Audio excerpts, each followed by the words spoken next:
Ni either apige jagi ya vikohozi ama apigwe mamawe akufe.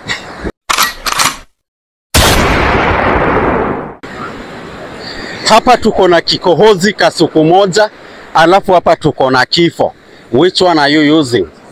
Which one are you going with? My name is John Taithi. I am an architect by profession, and when I'm not designing those buildings, niko hapa kuwapea the funniest stories zenye nishaisikiza.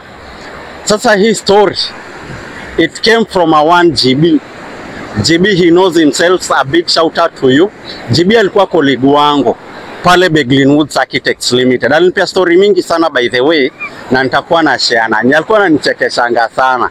Hii story ilinichekesha sana manze, na nikasema wacha ni share nanyi. Alafu nile stories zenye ziko za yak. Sasa what happened ni hivi. I think ilikuwa Isili ama kitu kama hiyo. So on this particular day, vurumai imetokea mtaani. Kumetokea na ngori, kuna mwizi amepatikana kwa mtaa. Mwizi vile alipatikana, ikapatikana kumbe ni boy tu fulani anajulikana mtaani. Wakashangaa sasa hizi ni gani? So ni kijana wa nani huyu? Usi tunamjua huyu. Sasa mbona unaiba, ni nini mbaya? Alafu sasa ilikuwa ameiba sijui kwa soko fulani, si kitu meja. So akashangaa huyu jamaa tutamfunza adabu aje. So ile harakati zenye walikuwa wanataka kumvuruga, mzee mmoja akatokea. Akasema nisikizeni mandugu zangu. Wakamwambia what do you have to say? Akasema mambo ni hivi. Jamaa ile adabu tutampea hata waithubutu hata siku moja. Alafu sasa the funniest part ni hata umia anywhere. He will not feel any pain, but he will not dare repeat again. This is what happened. Akasema kulikuwa na mama mboga hapo kando. Akamwambia, madam, nisaidie kabesin fulani hivi. Besin ikaletwa na maji. So watu wanashangaa the next thing ni nini? Kidogo akaambia wasee, nataka tuchange vikohozi.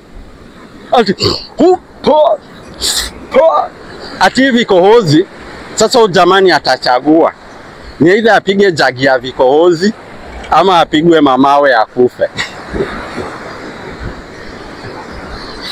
Watu kusikia hivyo sasa wanapenda. Bro, by the way hata mimi ningekuwa hapo, ningechanga kikohozi. Alafu hata nashuku kwanza ungepata, hebu imagine kwanza kama ilikuwa msimu ya homa. Kwanza niliambia best yangu ndo alinichekesha, akaniambia hata area angededi. You know why? Kuna mtu anakulanga Chavez. So because ikaekwa hapo na hapa ni kifo. So kindly let us know. Ingekuwa wewe, ingekuwa ni kikohozi ama kifo. Bye bye.